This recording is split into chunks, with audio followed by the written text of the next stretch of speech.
got a little colder those last couple miles. It sure did. Oh, it turns out when you wear paper, it's gonna feel a little cold. When it's like 19 degrees outside, it's a little cold. I'm telling you, dude, we should have reviewed this on the back of a moped. As you can see, we got some sweet crinkled top hats and Dumb and Dumber approved suits from Amazon.com. And they were cutting it close when they sent us this, too. They sure were. Because I sent for these, like, a few weeks ago, and they were supposed to be here, like, a week or so ago, but then last weekend, I finally get an email, your item has been shipped. Estimated date, today. Like, they better show up, because if they don't, I'm gonna feel stupid. Because what? We would end up doing this in our underwear? Yes. Okay. I probably would have been like, no, dude, we're seeing it Friday. We gotta wait for the suits to come in. I'm alright with that. Let's just review Ouija again. No! Let's not do that again.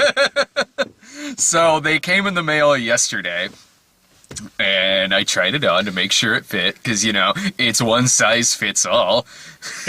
Which means it's big on you, weirdly small for me in places. And it didn't come with the cane. I know, there was no cane. That's what disappointed me. Yeah, the most. we couldn't, like, We couldn't do the sword fight. I couldn't take your legs out from underneath you as soon as we walked in. So we're driving along to the theater looking like we just came from a circus funeral from 1947. And then we walk inside, and I could already hear the concessions lady off like at the other end of the theater. I could hear the concessions lady like, "Oh my God!" I heard that too. That was great. Oh my God! And then so I walked up to the ticket lady, and straight face went, "Yeah, 2 for Rosewater."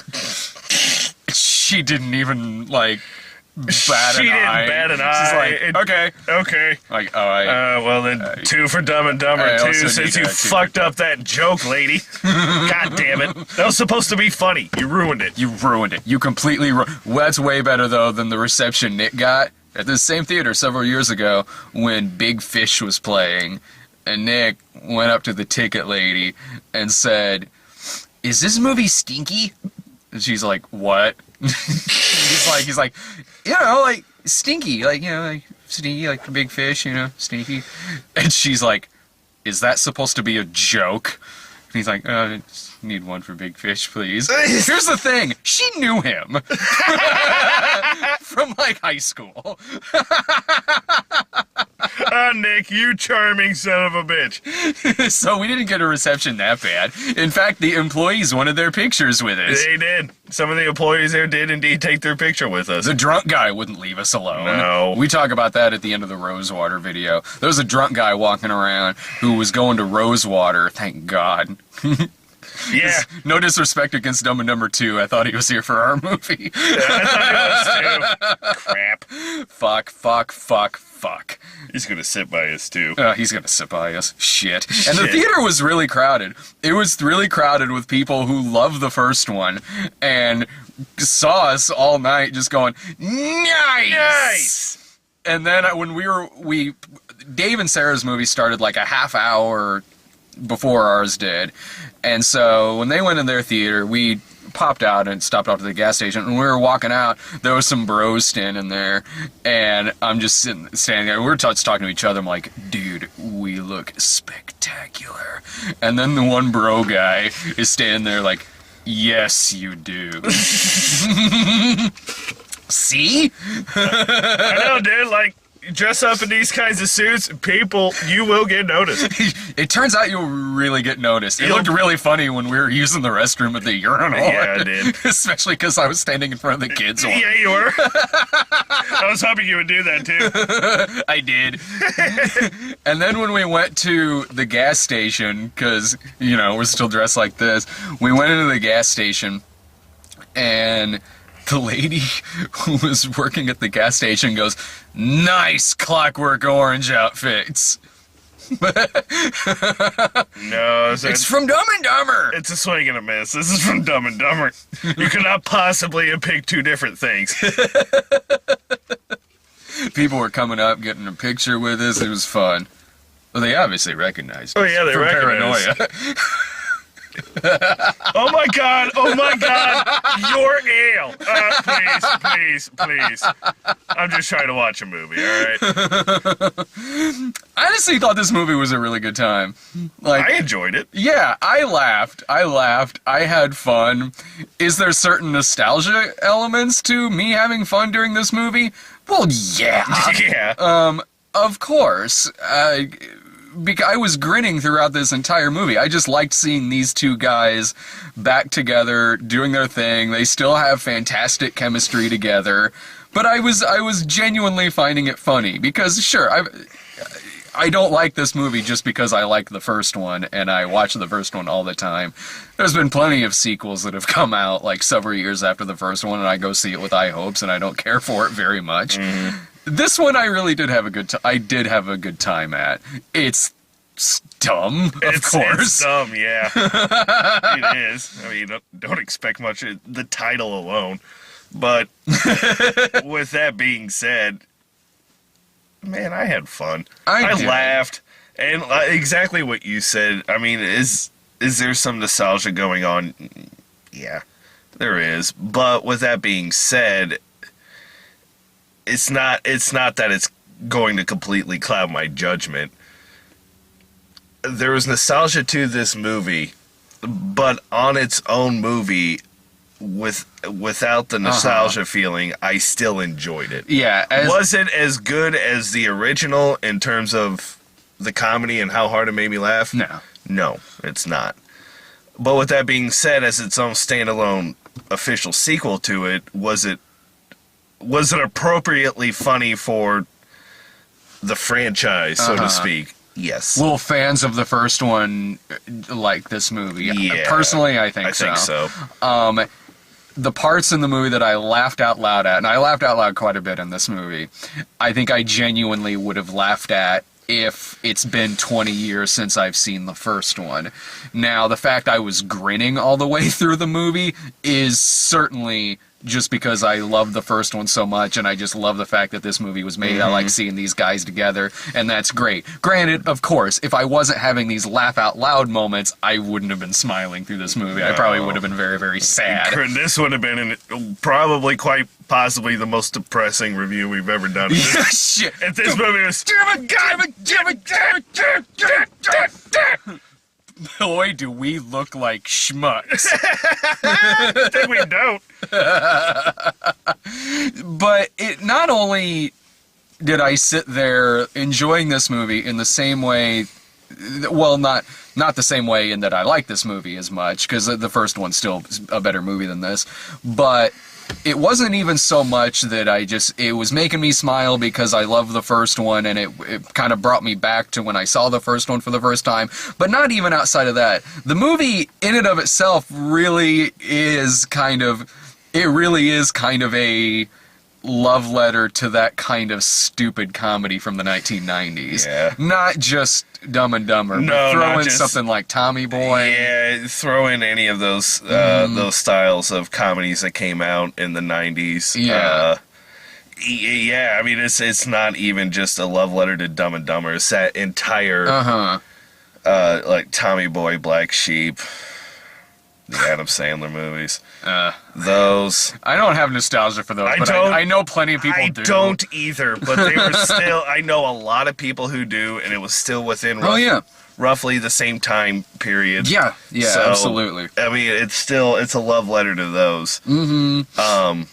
I don't think it's as I didn't laugh out loud as much in this as the first one, but I laugh all throughout the entire first movie. So the first movie is one of my favorite comedies. So I didn't go into this thinking this was going to be as good as the first one, but I did go into it expecting to like it, and I did. I liked it very, very much. It's not as I don't think it's as well made of a movie as the first one was. Maybe just for the look of it, because it's certainly shot differently than the first one was. It certainly has a different kind of quality to it, kind of like what they were talking about in Rosewater, when they were talking about how it certainly has a very digital look to it, and that's not a look that I really prefer. So I think that it's not a look I prefer at all, but so I think that the first one is a better looking film. I think that the first one is certainly a tighter movie, which is to be expected considering how there are 6 writers credited on this film, but nothing really seemed really out of place in this film. The plot certainly flowed together fine. The plot, honestly, with the villains is a little like Tommy Boy. And like the whole Bo Derek thing in that is a little bit like this. Yeah. So there are villains in this movie. There are villains in it. And I enjoyed that plot line. I did. Because, like, I love that the first one is just... It's about 2 friends who are still the same type of friends that they are in their 30s as they were when they were probably in grade school, hanging out with each other on the playground. And they just kind of remained in that mindset for their lives. And like how you can have a couple of friends like that when you're a kid, and, you know, they kind of survive through school and everything because they have each other. They have this friendship. They've kept that going in the age of 30, and they still, at the end of the day, no matter how much shit they pull on each other, they still have each other. And that's like it is in this movie, too, except they're in their 50s. But that doesn't depress me that they're in their 50s, because they're still happy.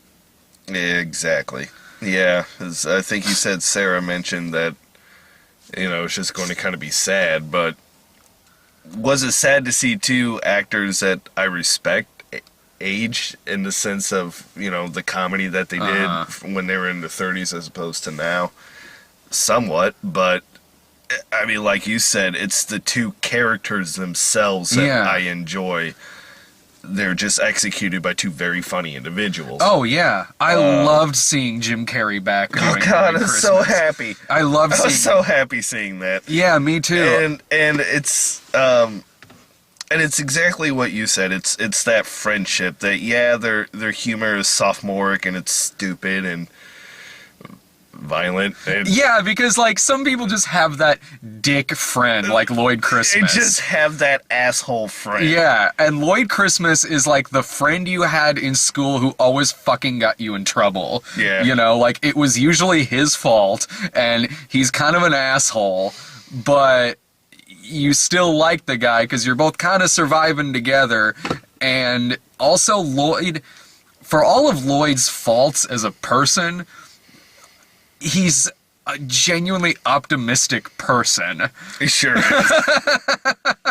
Like, he is usually always happy about something, no matter what kind of dickhead thing he's doing. Because a huge difference between the 2 is that Jim Carrey's character, Lloyd Christmas, kind of knows he's being a dick through a lot of it, whereas Harry, not really. Harry, it's usually just kind of a misunderstanding when he says something dickish. But at the same time, like, Lloyd does have his good qualities in terms of the end when he's going to give a kidney to him and goes to Mexico to get his own kidney taken out for him. Like, he still does that. He does so much selfish things in this movie. Like, he also does in the first one, too. This one multiplied by a lot. Yeah.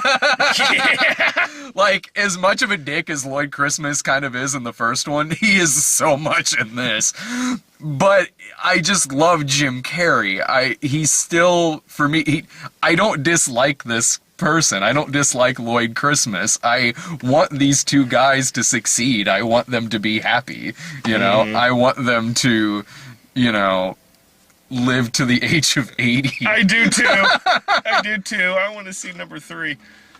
Yeah, I would stick around for another Dumb and Dumber. Jim Carrey said on a talk show that he'd do one every 20 years. So in 20 years, yeah. Well, I'm sorry. I don't know. I lost my train of thought. I mean, no, lost it. Well, it's gone.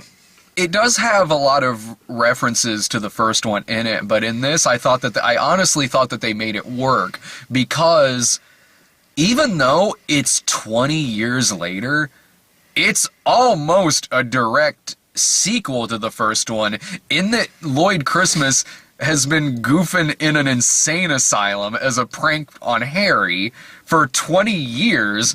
So when he goes back home to Harry, the apartment looks exactly the same. The Bo Derek poster on the wall and everything. So when people like the blind kid show up and the Shaggin' Wagon later on, it makes sense, because this is Lloyd has just got out of an insane asylum, so this is almost like it's just kind of the next day in terms of how the first one left off. Even though it's been 20 years. It's been 20 years. That looked like the same actor playing the blind It really character. did. It really, really did. The Shaggin' Wagon comes back, and that's actually one of the funniest parts of the movie. That was one of my favorite parts of the whole movie. Because, like, you know, you saw it in the preview, and it's on the posters. And in the movie, you're like, well, how the fuck are they going to get this back? They steal it. They just straight stole it, which made me happy. Yeah. But, like, they're in a town, and the car is destroyed that they were using. After the hearse, right? Yeah, they got hit by a train. They got hit by a train that they didn't hear because fireworks went off inside of the hearse. All right, it makes sense in context. It makes sense in context. And so he goes to the ice rink where the kid that he sold the Shaggin' Wagon to, I guess, works there. As soon as they round in the corner, you see a Zamboni outside in a parking lot. You see a Zamboni and the Shaggin' Wagon. And they're both very happy. Like, well, how are we going to get it back? And then the next scene, you see them driving it. But you really need to think about this for a minute and realize just how stupid this is and how funny it is. Yeah. Because they steal the Shaggin' Wagon, and there's they take a hill like they did in the first one. Only it's a bit bigger of a jump than they did the first time. And like there's this slow motion where it cuts inside, and they're happy as hell, and they're inside it, and it lands like directly on the front axle and just disintegrates the front end of the car. It's like, and they just kind of look at each other and go, "Huh? Well, now what are we gonna do?" And then the next cut is them driving the Zamboni to El Paso. They ditched the Shaggin' Wagon, went back to the ice rink, stole the Zamboni outside, and then went on the road trip. I laugh my ass off. And the synopsis of the movie is that you see in the trailer that Harry finds out from Freda Felcher, who's Kathleen Turner, who she's really funny in this. Yeah. But he finds out from Kathleen Turner that he has a daughter, and so the two of them go on a road trip to find her because Harry needs a kidney transplant. And so Lloyd wants to fuck Harry's daughter because he sees the picture and the romantic music plays the exact from the same romantic music from the first one starts playing, and he starts daydreaming. That was a funny scene. That was funny. That was 99% a funny scene. They probably should have completely ditched the cameo from Honey Boo Boo's mom. Yeah, they probably should have gotten rid of that. Everything worked besides that little thing. And she doesn't really say anything. She's just there. Yeah, like, I don't know what the Farrelly brothers' infatuation is with having reality show people cameo in their movies, but it's not. Especially in this instance, that shouldn't be there. I don't know. That's like 5 seconds of this movie. The rest of the dream sequence is very, very, very funny. He's fighting ninjas. He has a superhero outfit on. It shoots lasers. It shoots very lasers terrible lasers. Yeah. It was really. It looked like something from like Italian porno Batman. Like it was good. And so it turns out that the husband or the adoptive father is like this scientific genius who has apparently an invention that's gonna make $1 billion, and he trusts it with Lloyd and Harry. And bad idea. And Rob Riggle, And because Rob Riggle. he's in every comedy, so why wouldn't he be in this? And I honestly like Rob Riggle, but he doesn't have to be in every comedy. No, he doesn't. And so they go off to this conference where the daughter is at, and she's going to give a speech, and so Harry wants to meet his daughter for the first time, and Lloyd just wants to bang her. And the daughter is honestly really good in this. Yeah, she was. She was funny. They have you believing throughout most of the movie that it's actually Lloyd's daughter, because if you know the first one, they have the whole thing about them that they had in fact both slept with Freda Felcher. And so, but they kind of make her look not unlike Lloyd in this. I mean, not that she like. Not that it's like a spitting image, but they put bangs on her. they put and- like that chili bowl style bangs on her. Yeah. She has long black hair, and she's dumb in the same way Lloyd is. she's dumb in almost the exact same way that Lloyd is, only she's not nearly as mean. No. But his stupidity she did inherit. Yeah, and and so when they meet each other, Lloyd and the girl, I was honestly kind of sitting there like, I sort of hope it's not his daughter, because they're really good together. Like, I know she's like 30 years younger than him, but who else is he gonna find like this? Yeah. It truly was like a perfect little match. Yeah. Yeah, that's why I was like, oh man, this is weird. Uh-huh. Okay, good. You guys didn't do that. Yeah, You decided to. Spoiler. Spoiler for We're Dumb and Dumber for 2. Dumb and Dumber 2, like you give a fuck. Like you honestly give a fuck. But hey, I was gonna say the fucking Big Hero 6 proved that. Talk about anything at this fucking point. It turns out that she's not either. She's neither Harry or Lloyd's kid. She's She's Piss Stain. Yeah, P Stain. P Stain. Who's like an old friend of theirs that they accidentally That they accidentally got killed. And so Kathleen Turner's like me. I want you to meet relatives, and it's P Stain's Oh, old God, parents. This was probably You my. laughed so hard at that. I did, because it cuts to Jim Carrey going, "You're the dad, you horny old bastard." So he thought P Stain's old 80-year-old dad was banged Freda Felcher and gave birth to this kid. And I'm also sitting there like, well, apparently P Stain was dumb as a rock too. If this is how the kid turned out. And at the end of the movie, like, it ends fine in the sense in how like the first one did. It's like, okay, they've had another adventure and things didn't quite go their way, but they're not sad about it. They're really not. They're all right with it. I mean, Harry is certainly, well, I mean, earlier in the movie, Harry certainly is whenever he finds out that the kid's not his, but at the end of the movie, though, when it's just them left and they have each other, they're all that they got, you know? And so they do a stupid prank on a couple of girls and they run off. What was that? Like shrub bug? Shrub bug? Wasn't that what it was called? Was that what it was called? Yeah. It's when you're walking by a shrub. When you walk by a shrub, you just shove the person right next to you inside of it and point and laugh.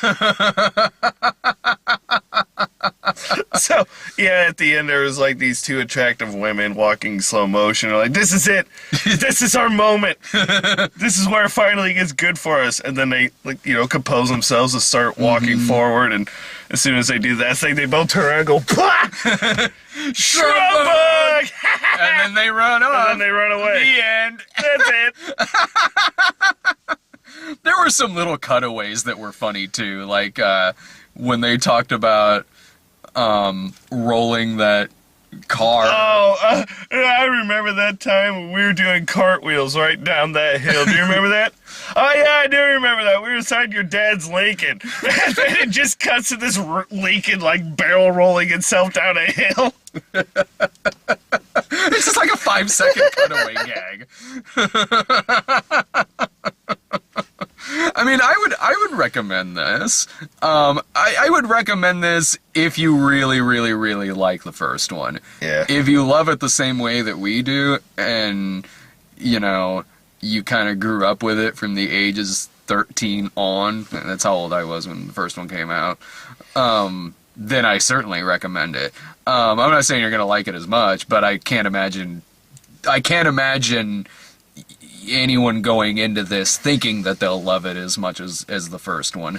But I do think that if you really, really dig the hell out of the original flick, you'll certainly have enough laughs in this movie. I think if you didn't like Dumb and Dumber, like how Sarah kind of had some problems with it, I was mentioning to her outside, I told her, I was like, you probably shouldn't see this, because at least with Sarah, all the problems that she had with the first one, if you heard the podcast, are pretty much multiplied by about 10 in this. So if you didn't like the first one, I cannot imagine this movie winning you over on that. No. But it seems to have completely written Dumb and Dumber out of any kind of continuity. It seems so. I mean, like, I'm going by 11 years of memory on this, because I only saw that when I saw it in the theater.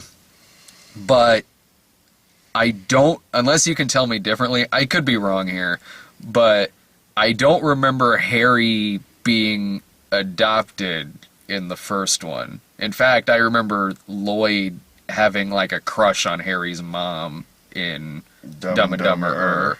I think you're right. I remember him like wanting to bang Harry's mom. I don't remember Harry having like Chinese immigrant adopted parents like he does in this movie. And also, the way that Freda Felcher mentions that she met them is different than in Dumb and Dumber, because in that, Freda Felcher turns up at the very, very end of it, like in a car with a bunch of other girls. And it was pretty much the same gag as the end of the first one, where they're like, we're looking for two guys, blah, blah, blah, and like, well, you're in luck. And I can't remember how it went, but I remember it being kind of the same gag as the end of the first one. That's damn near the exact ending of the first one. Yeah, I mean, it was more or less the same gist. To be honest with you, the first time I saw Dumb and Dumber, quite possibly my favorite entire part of that movie is the ending. Oh, yeah. God, that was so funny. Uh-huh. It's such a great way to end a comedy, too. The town is that way. my friend here is a little slow. The town is 3 miles that way. Those gals are gonna make two guys really happy. Don't worry, buddy. One day it'll be our turn. You're it. I remember the trailers they put in front of this movie. They kind of didn't really know what to throw with it, because I guess there's only a couple of comedies coming out. So we got The Wedding Ringer and Horrible Bosses 2, and then like Avengers, and fuck else did we get? We got some like action movies and stuff like that. What did we get? I don't know. I just remember Avengers. The Kevin Hart. Oh, what? The wedding thing. Which one's? Oh. Night at the Museum. Oh, motherfucker! God, yeah, that's right. Oh, no. No. I don't want to see that one. That's alright. Sarah called dibs on that. Did not want to see Dumb and Dumber for years. She watches it. She didn't love it, but she was alright with it. At least it made her laugh. And then she calls dibs on shit like Let's Be Cops and Night at the Museum 3. that trailer for Night of the Museum 3 was fucking painful to watch. It was very, very, Stupid. very painful to watch. But I think it comes out on a Thursday where there's like 5 other movies, like Annie and like probably Paddington. Wait, no, Paddington got pushed back to January. Oh, thank God. No Christmas Bear this year. No Christoph. Whew. So I gotta tell you, the holiday season isn't looking all that great for movies. Well, it does in a couple of instances if you're just looking to be depressed. Like that Angelina Jolie movie. And Oh, yeah. there's some other hard drama coming out on We Christmas should wear those too. suits on those. Oh, yeah. Oh, yeah. I was telling him, we should go to, like, the Metropolitan Opera wearing this. Thanks, Barn. Here you go. Here you go. Here you go. Here you go. You got any final thoughts on the movie? Not really. I enjoyed it. I laughed throughout a lot of the movie. Not nearly as hard of a laughter did I get from this than I did the first one, nor do I think that this one is better than the first one, but as it is for a sequel, especially one done 20 years later, Uh-huh. I thought it was good. Uh-huh. I really did. I thought, giving it that, I thought it was good. It was funny. Mhm. There were multiple times where I genuinely was laughing out loud. And so, as a comedy, it did exactly Yeah. what it's supposed to. It made me laugh. I'm still happy that I saw it. Me too. I feel like I was far more entertained and had a much more pleasant evening than the other two did With their torture movie. with their torture movie. Yeah, I came to this to laugh and have a good time, and that's what I That's got. exactly what I got. And that is exactly what I got with this movie. But I'm under the same impression of you. If you are a fan of it, especially of the caliber that Brad and I are, you'll like it. You will. It's just enough to make you laugh. It's not going to irritate you. It doesn't throw back terribly. It does it well. But if you're casual or just don't like it, stay away from it. You will not. It will irritate. It will make you mad. Yeah, and if you saw the first one only once and you remember, kind of liking it all right, you might have some laughs with Give it a this. rental. I mean, yeah, give it a shot.